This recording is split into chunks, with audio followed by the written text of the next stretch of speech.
அழிக்க நாள்தோறும் நினைத்த எதிரின் கையில் விழாமல் காத்தீர். என்னை அழிக்க நாள்தோறும் நினைத்த எதிரின் கையில் விழாமல் காத்தீர்.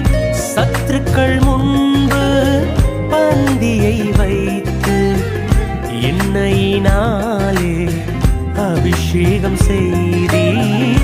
சத்துருக்கள் முன்பு பந்தியை வைத்து எண்ணெயினாலே அபிஷேகம் செய்தீர். என் அலைச்சல்களை அறிந்தவரே,